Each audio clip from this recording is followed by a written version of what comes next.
Good evening. We're going to begin with a song that we know we sing periodically. We declare Your Majesty. It'll be projected on the screen. If you would stand and join us and sing as we do so.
Fellowship and welcome time.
As we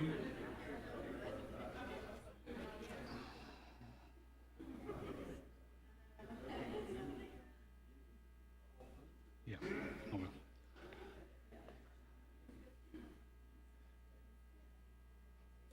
Is the second one you sent me the correct last name? Okay, I'll take care of that. As we get started this evening, we're going to be taking your prayer request, and then we'll be in Genesis chapter 31. So if you want to turn to Genesis 31, you can. If you're not familiar with that, it's right after Genesis 30.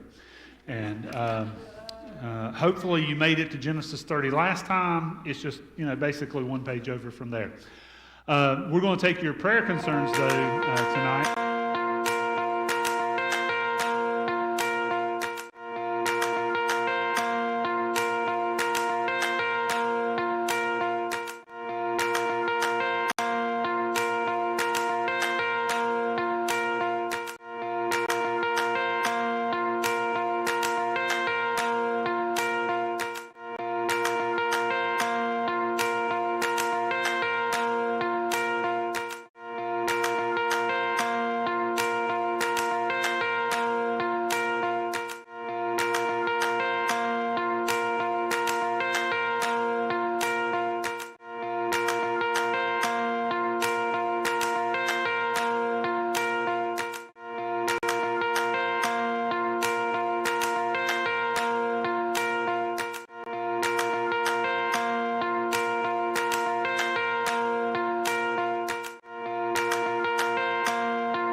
started with Genesis chapter 31 tonight.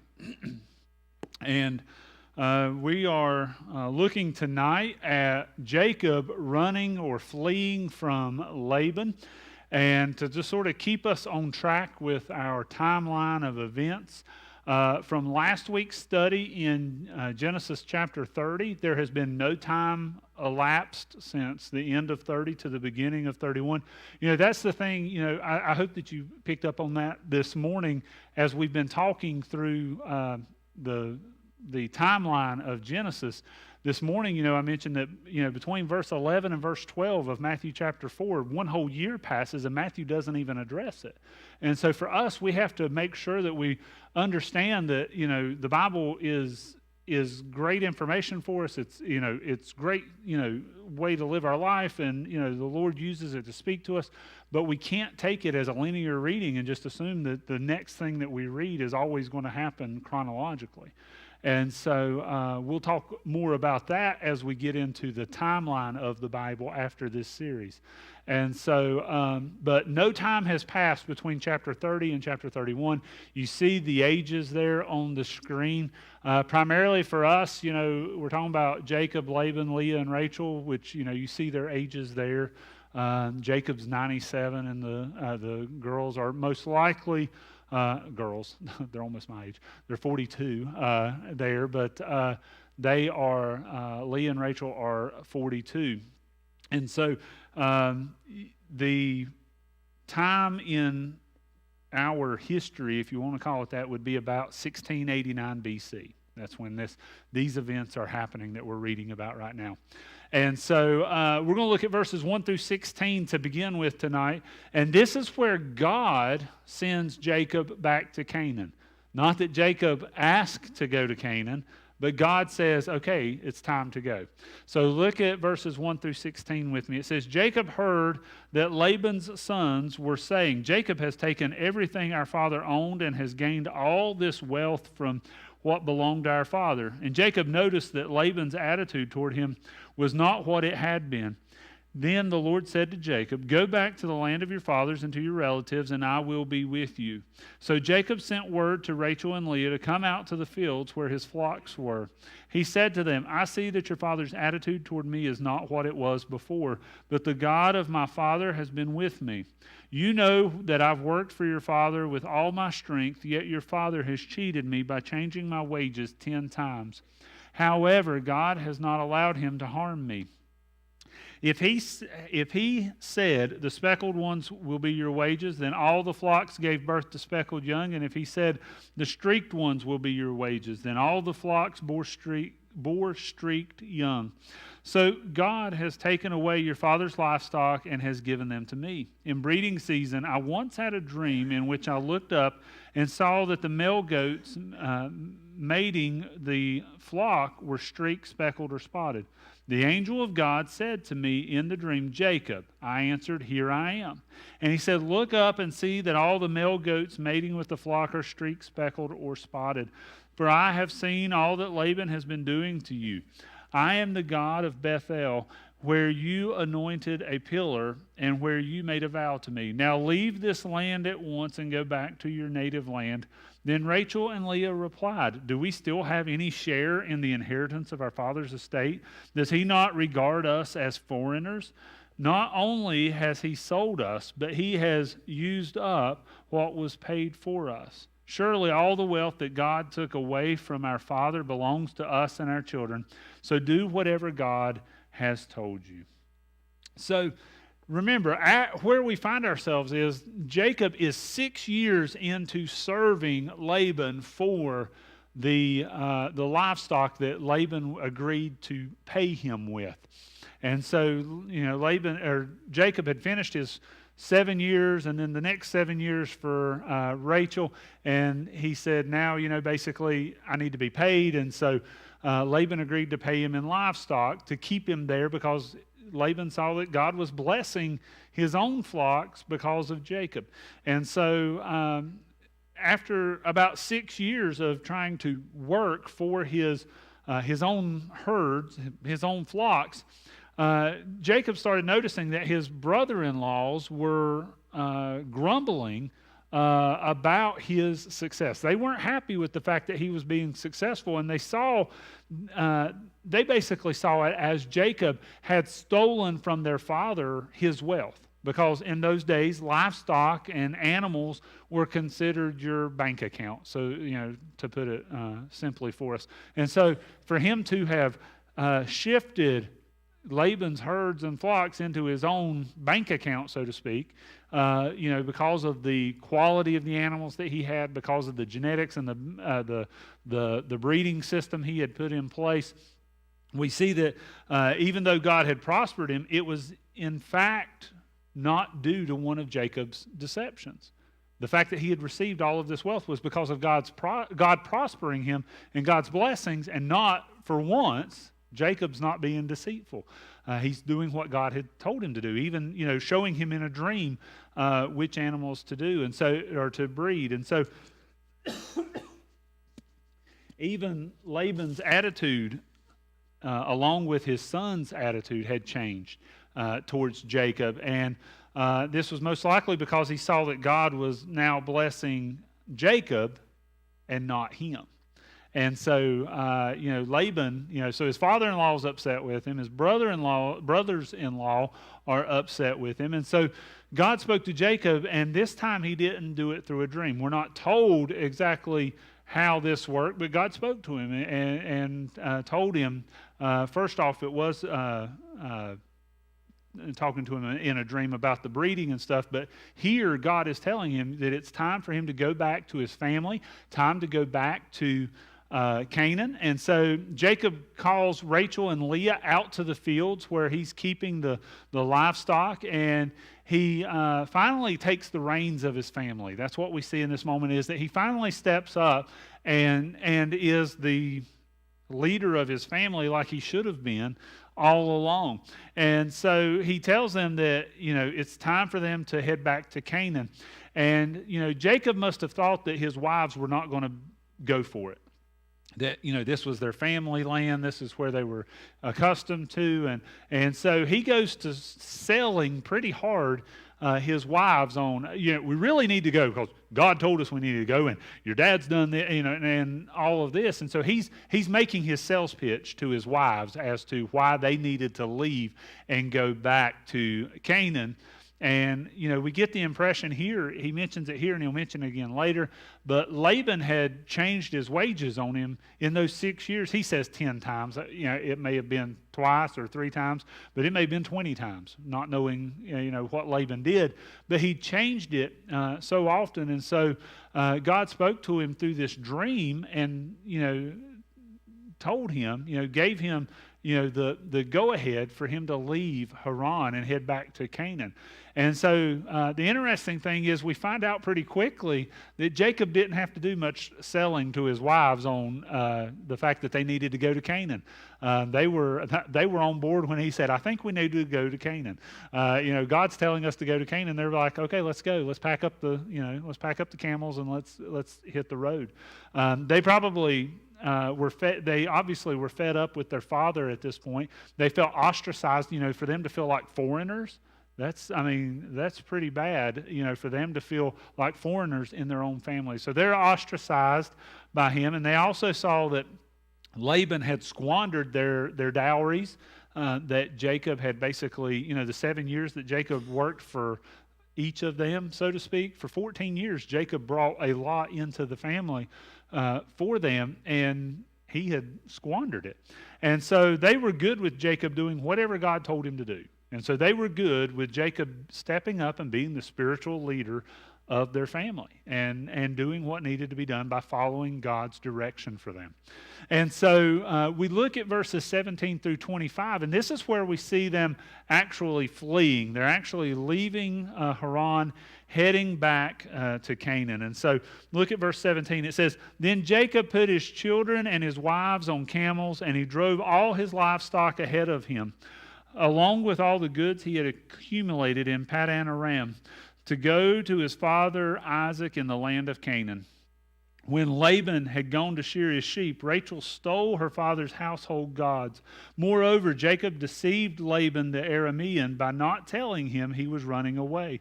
So he fled with all he had, crossed the Euphrates River, and headed for the hill country of Gilead. On the third day, Laban was told that Jacob had fled. Taking his relatives with him, he pursued Jacob for 7 days and caught up with him in the hill country of Gilead. Then God came to Laban the Aramean in a dream at night and said to him, "Be careful not to say anything to Jacob, either good or bad." Jacob had pitched his tent in the hill country of Gilead when Laban overtook him, and Laban and his relatives camped there too. So his wives said, "We're good with it, honey. Let's head for Canaan. You know, Dad has squandered everything. Let's go." And Jacob doesn't waste any time. He immediately, it's funny when you look at the verse, the ladies in verse 16 have said, "We'll do whatever the Lord has told you to do." And then verse 17 says, then Jacob put his children and his wives on camels and, basically started the caravan. So, and that wasn't a Dodge. And so, come on, guys.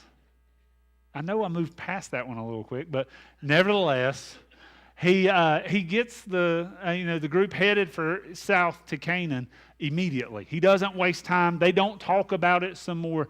They make the decision and they head on. And so they started driving the livestock ahead of them instead of behind them, which is important because if they had run it behind them or allowed the livestock to follow behind them, they would have taken much longer to get where they were going. So they were driving the livestock rather than letting them follow. And so that was important in that regard. But we're told that before they leave, while her dad is gone to shear the sheep, that Rachel goes to the house and steals the household gods. And so you see on the screen there's some pictures. These are, they're called teraphim. Is the term for the household gods. And these are some that have actually been discovered through archaeological work that in the Middle East. I don't know where these particular ones have come from.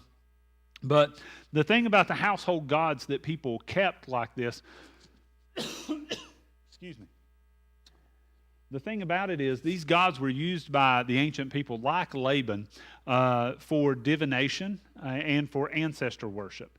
And so when the head of the family, like when Laban would have died, had he had, these particular household gods, when Laban died as the head of the household, they would have made a household god that would have represented Laban.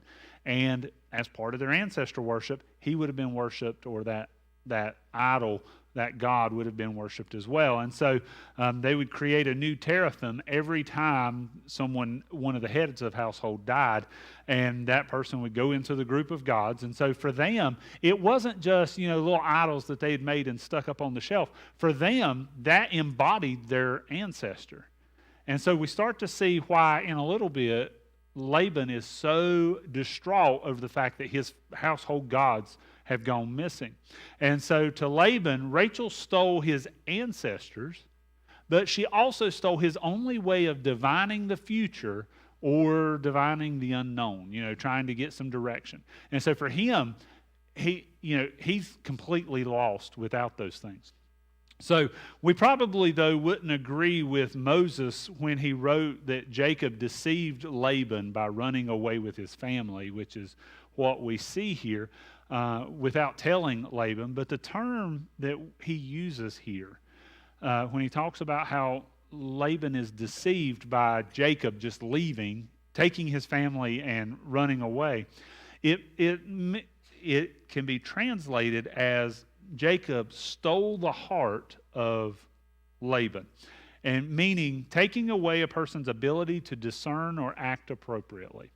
And so I think the way we would look at it is all of a sudden Laban's going to get emotional. I mean, I'm not being critical of that. I'm just saying that's sort of the understanding of what's going on here, is that he's not able to act rationally. He's not able to act appropriately. He's not able to discern. So he's going to, on some level, get emotional about this, and it's going to impact him because Jacob has stolen his heart. He has stolen his family, his grandchildren. I mean, Jacob basically up and leaves without giving, and for the grandparents in the room, Jacob does not give Laban even the opportunity to tell his grandchildren goodbye.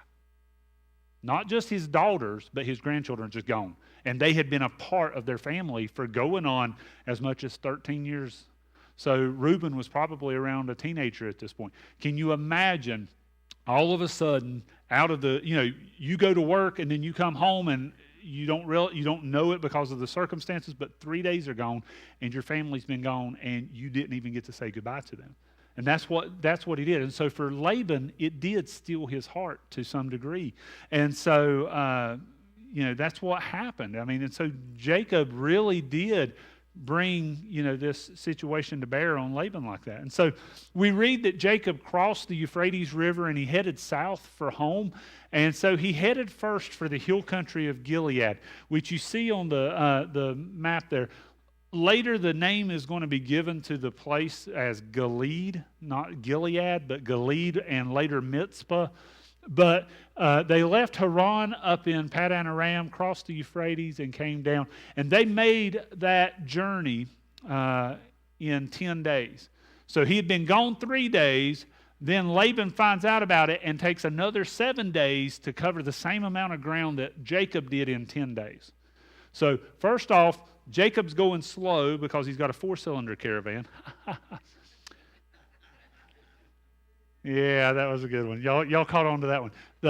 So he's pushing a caravan and big herds, and it's taking him a long time to get down the road. Secondly, Laban is mad. He is hot. And so he is going as quickly as he can to chase him down. He made up 3 days on Jacob and his crowd. And he still has a group with him, but he's making up some time.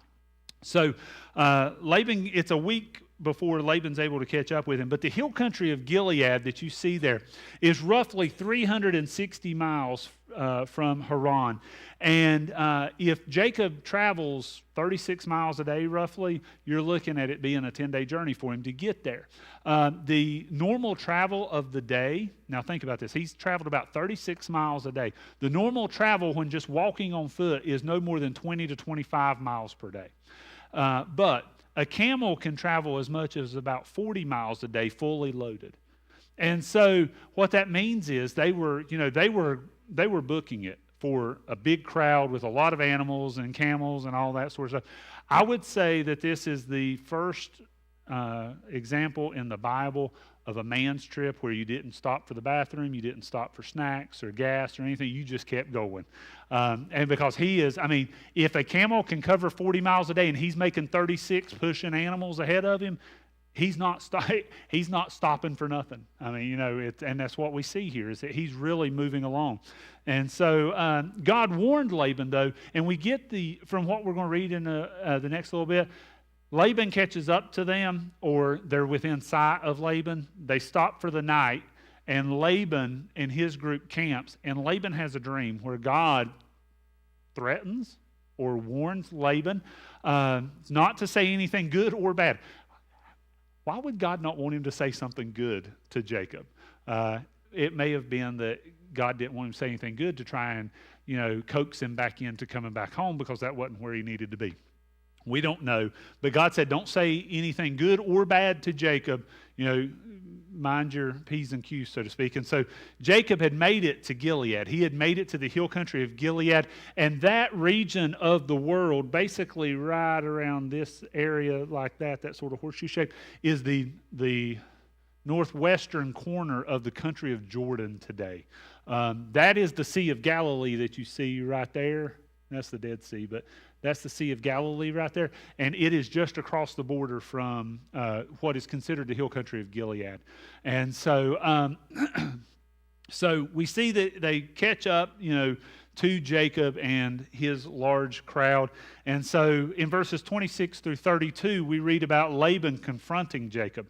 Look at those verses. It said, Then Laban said to Jacob, What have you done? You deceived me, and you carried off my daughters like captives in war. Why did you run off secretly and deceive me? Why didn't you tell me so I could send you away with joy and singing to the music of timbrels and harps? You didn't even let me kiss my grandchildren and my daughters goodbye. You have done a foolish thing. I have the power to harm you, But last night the God of your father said to me, be careful not to say anything to Jacob, either good or bad. Now you have gone off because you long to return to your father's household. But why did you steal my gods? Jacob answered Laban, I was afraid because I thought you would take your daughters away from me by force. But if you find anyone who has your gods, that person shall not live. In the presence of our relatives, see for yourself whether there is anything of yours here with me. And if so, take it. Now Jacob did not know that Rachel had stolen the gods. And so Laban let Jacob have it. I mean, that's the long and the short of it. He let him have it over leaving the way that he did. He's upset for not having the opportunity to tell his daughters and his grandchildren goodbye.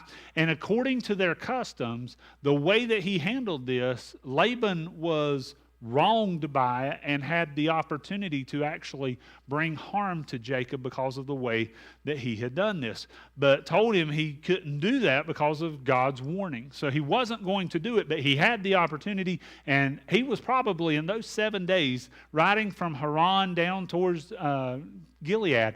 There was no doubt that that was in his mind, and he was probably talking it over with his relatives that were with him, which were probably some of his son-in-laws, maybe some of his cousins or extended families, the men going to bring back everything that had left. And so he finally states, though, that what is most likely his real motive for chasing Jacob down.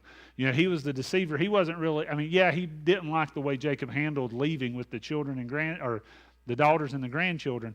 But what we see is that he probably was more worried about the theft of his household gods than anything.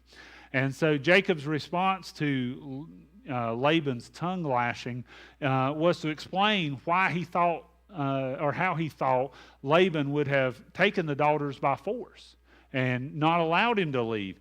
And so then he makes a comment that Jews have long connected with events that will happen 9 years later in Genesis chapter 35.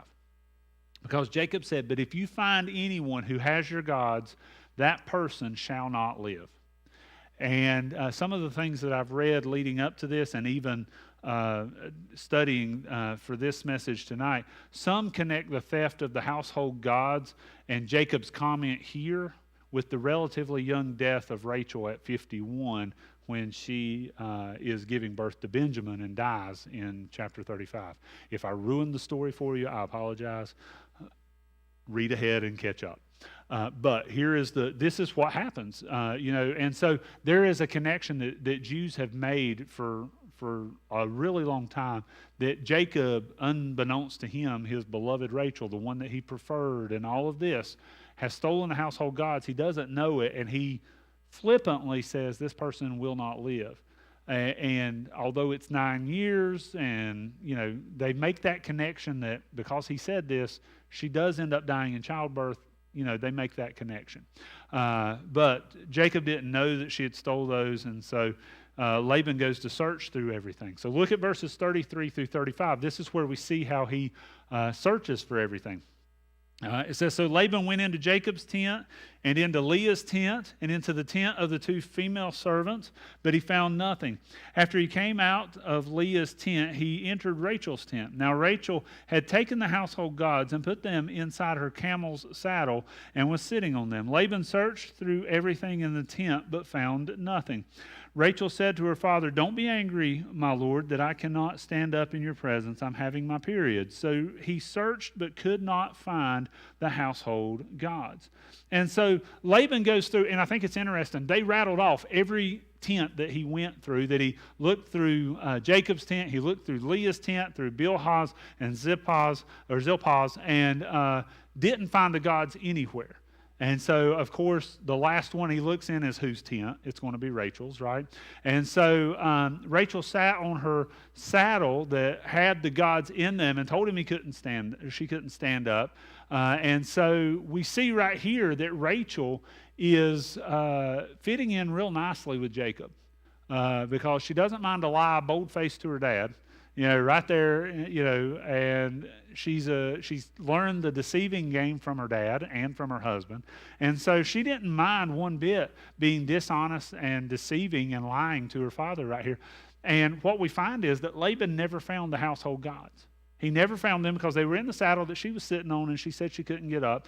And so Jacob finally gets to have his say to the man who has treated him like dirt for going on 20 years. So look at verses 36 through 42. It says, Jacob was angry and took Laban to task. I love that. He took his father-in-law to task. That's the way, it's put there. But he says, what is my crime? He asked Laban. How have I wronged you that you hunt me down? Now that you have searched through all my goods, what have you found that belongs to your household? Put it here in front of your relatives and mine, and let them judge between the two of us. I have been with you for 20 years now. This is where we get the 20-year timeline, okay? This is the explanation of it. The 14 years for the 2 wives and the 6 years for the livestock. And he says, your sheep and goats have not miscarried, nor have I eaten rams from your flocks. I did not bring your animals torn by wild beasts. I bore the loss myself, and you demanded payment from me for whatever was stolen by day or night. This was my situation. The heat consumed me in the daytime and the cold at night, and sleep fled from my eyes. It was like this for the 20 years I was in your household. I worked for you 14 years for your 2 daughters and 6 years for your flocks, and you changed my wages 10 times. If the God of my father, the God of Abraham, and the fear of Isaac had not been with me, you would surely have sent me away empty-handed. But God has seen my hardship and the toil of my hands, and last night he rebuked you. So Jacob finally let Laban have it when the household gods were not found. Even though Rachel had stolen them, they were not found, and Jacob let him have it. And, Jacob had probably been bottling this up for 20 years. For nearly 20 years, it's just been adding, more to the pile of things, his disagreements and his, arguments towards his father-in-law. And Jacob described the personal, financial, and the physical losses that he experienced taking care of Laban's livestock. And so Jacob even credited God with looking out for him, saying that, God was the one that was providing for him when Laban would have sent him away with absolutely nothing. Laban would have just sent him away empty-handed and said, those are mine. And, Laban had the clout and the wherewithal to make that happen because it was his country and not Jacob's. And so it would have been a bad situation for Jacob had God not stepped in and stood in the gap for him. So verses 43 through 55 tell us about how they part ways on peaceful terms, if you want to call it that. So look at 43 through 55. It says, Laban answered Jacob, the women are my daughters, the children are my children, and the flocks are my flocks. All you see is mine. Yet what can I do today about these daughters of mine or about the children they have borne? Come now, let's make a covenant, you and I, and let it serve as a witness between us. So Jacob took a stone and set it up as a pillar. He said to his relatives, gather some stones. So they took stones and piled them in a heap, and they ate there by the heap. Laban called it Yagar Sahadutha, and Jacob called it Gilead. Laban said, this heap is a witness between you and me today. That is why it was called Gilead. It was also called Mitzpah because he said, may the Lord keep watch between you and me when we are away from each other. If you mistreat my daughters, or if you take any wives besides my daughters, even though no one is with us, remember that God is a witness between you and me. Laban also said to Jacob, here is this heap, and here is this pillar I have set up between you and me. This heap is a witness, and this pillar is a witness, that I will not go past this heap to your side to harm you, and that you will not go past this heap and pillar to my side to harm me. May the God of Abraham and the God of Nahor and the God of their father judge between us. So Jacob took an oath in the name of the fear of his father Isaac. He offered a sacrifice there in the hill country and invited his relatives to a meal. After they had eaten, they spent the night there. Early the next morning, Laban kissed his grandchildren and his daughters and blessed them. Then he left and returned home. So Laban, when we read this, excuse me. Laban is still heeding the command of God. He's still listening to God and did not speak ill of Jacob, but instead called for a covenant or an oath to be made between the two of them. Basically a peace treaty. That's what Laban is trying to put into practice here. And so Jacob set up a stone pillar, and others went and gathered the stones and placed them in a pile near the pillar as a witness to their oath. And so Jacob and Laban each gave the place a different name. Laban's is in Aramaic, and Jacob's is in Hebrew. And so Laban reminds Jacob, it's kind of interesting. Laban is not a God-fearing man, but he doesn't mind throwing it out there as a reminder to Jacob. You take another wife, God's going to see it, and I'm not going to be around to take care of you, but he will. That's sort of Laban's, his threat here in this oath is that, if you take another wife, like his daughters haven't already given him 2 extras, it's a matter of, if you do this, God's going to see you, and God's going to judge you because I'm not going to be able to be there to do it. And so Jacob swears an oath that neither one of them will pass by that pillar and that pile of stones to do harm. Now, that doesn't mean that Jacob couldn't take the grandchildren and his wives back to visit, or Laban couldn't come to Canaan to visit. It's not that they couldn't visit. It's just they're not crossing that border, that line, to go do harm. That, Laban wasn't going to get halfway home and be like, you know what? I'm going to go take care of him. I'm going to bring my family and those herds and flocks and bring them all back.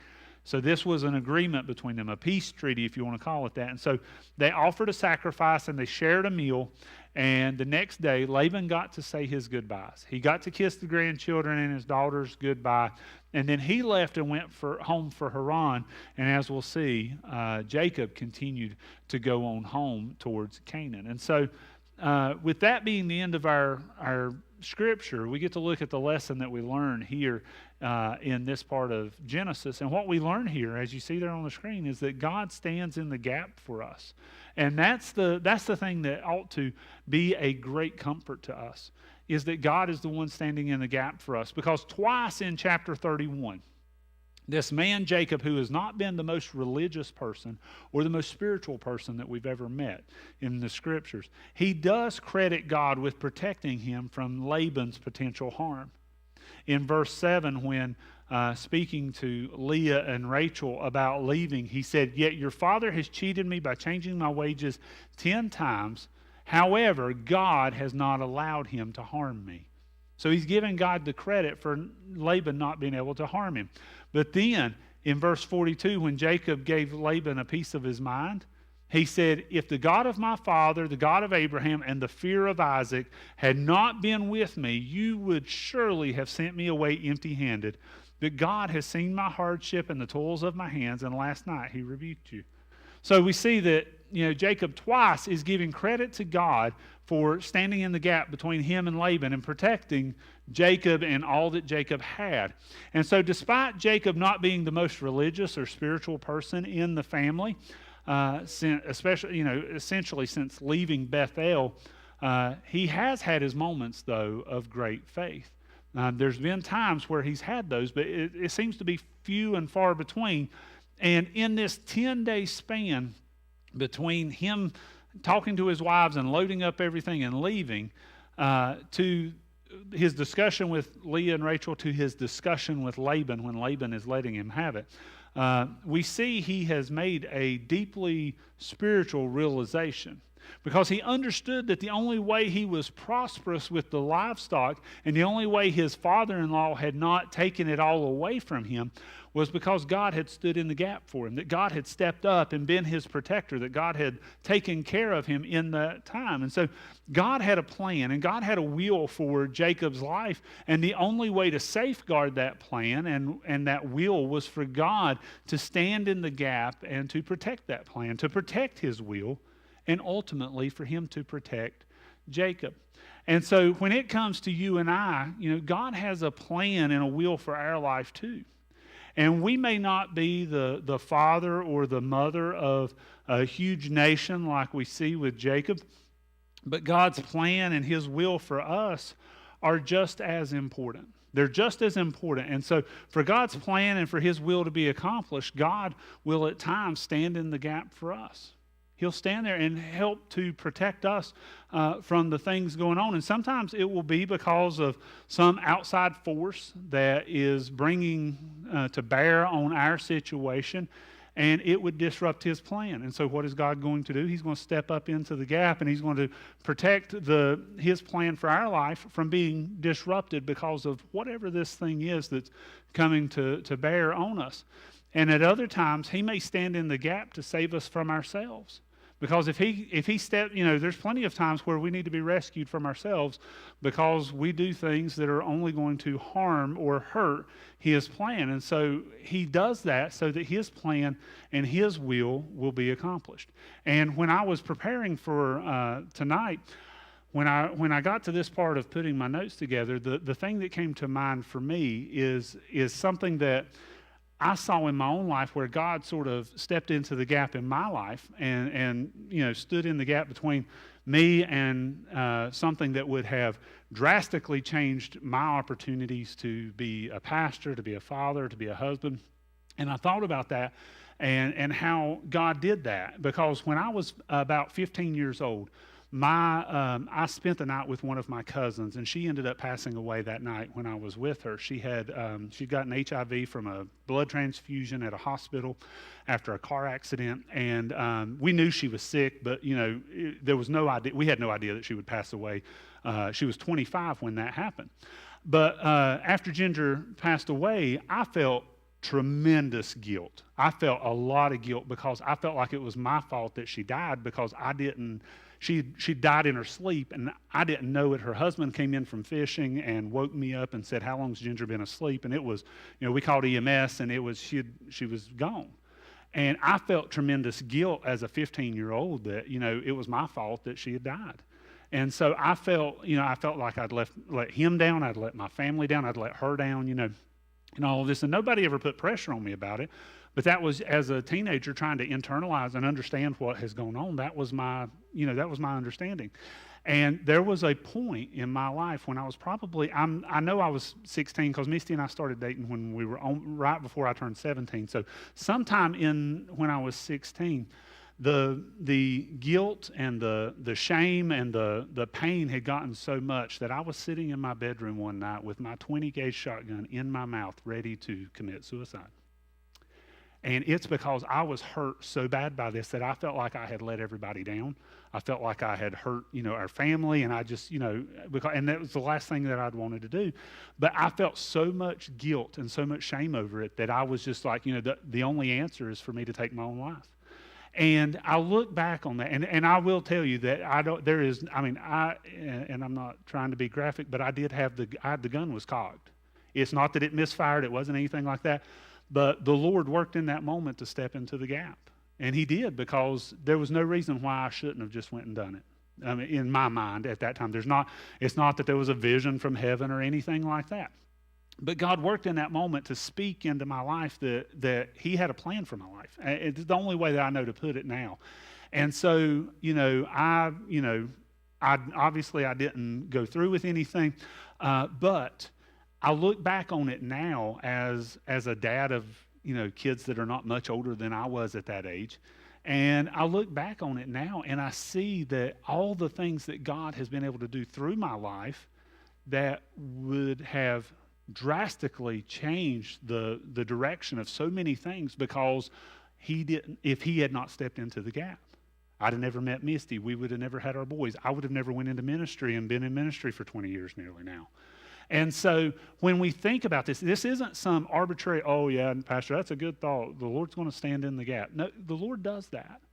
Because there's been times like this in my own life and in the lives of other people where God has stepped up and said, and stepped up in a powerful way to impress upon us that he is there in the gap to protect us at times from ourselves or from other things that would harm us. And so it's important that we do see that it's not just some nice thing from the Bible for us to take with us. That, oh yeah, Jacob, really had God's protection. God will do that for us. He will step up because he has a plan and a will for our lives, and we have to trust him for that, even when we don't understand, why certain things happen in our lives. And so, we simply have to trust that what he does to safeguard his will and his plan for our lives is what is for not only our good, but also for the good of others as well. And so it's important that we see that what God is trying to accomplish is so much bigger than just one of us. It's so much bigger than what we would think, because we don't know how the plan and the will that God has for our life, how that has a ripple effect into the lives of so many other people. And so, that's the end of our Bible study for tonight. But I do want to share with you, I'm going to ask Daryl if he'll pull up. This is the timeline. This is a screenshot from the website and you see the website there if you want to write that down. This is what it looks like on the website for the timeline that I've been mentioning. And so, like, we've been working in the patriarchs, right now. And that's what is the really neat thing. Daryl, if you could go to the next page, it's going to still be up there. But like right here, this is, I don't know if you can necessarily see it, because I can barely see it. Like right here, it says, this is Simeon, this is Dan and Gad and Judah and Naphtali. And so this is the time of when they were born. This is the famine in the land that Isaac would have experienced. And so, over here, you see different ones. This is talking about Joseph in Egypt and things like that. And so what you can do is you can actually click on those, and it will give you a little snapshot of some stuff and talk to you a little bit about, or tell you a little bit about that. But what you can do is right here where it says 1689 BC, which is sort of where we're at today in our study. If you grab that, or actually grab that with your mouse and just pull to the right or to the left, you can see so much. Now, I don't know how it does on a mobile device, because I'm using it on my laptop, but it is an awesome feature. And so it's a great resource. And Daryl, can you go back to the first one, the first picture of it? So you've got everything from basically creation. It does go all the way to Revelation, but see right here on this one screenshot, it just goes to the exile. But if you click on that, it will take you into the larger timeline in that region. And so you can go and look at things from the life of Christ and other things. And so this is probably one of the best resources that has come out recently when it comes to the timeline of the Bible. And so if you go to that website, it's a free resource. That makes it all the better. So you can go to that, and I've been using it very regularly with our study in the book of Genesis, and I'll use it going forward just to help keep, because sometimes you read something in the Bible and you're like, did this happen before that, or when did this happen? What else was going on? It's a good resource to be able to do that. So that is the end of our study tonight. And so are there any questions? All right. Oh, Joanne. Yes, ma'am. Go ahead.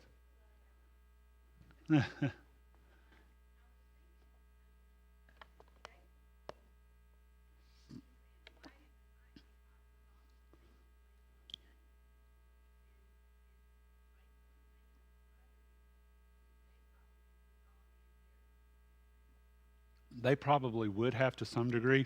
The way that something I read this week said that the way the ladies were looking at it was that what had been paid for them, their dowries, should have eventually been part of their inheritance, whatever they would have gotten, which probably wasn't much, considering their brothers would have gotten the lion's share, if not a lot more. And so they would have gotten very little, if anything. But they basically reference it there, though, that they would have probably received something, but he had squandered it all. And so it wouldn't have been like with Isaac or with Esau and Jacob, where there was two of them. They had to divide it three ways, and then now Jacob got 2/3 of it, or twice as much as his brother Esau, because they didn't have a sister. I don't know how it would have been divided up differently, but the way it reads, they were expecting to get some kind of an inheritance, but not to the degree that their brothers would have gotten. Any others? All right. Well, that's the end of our Bible study tonight.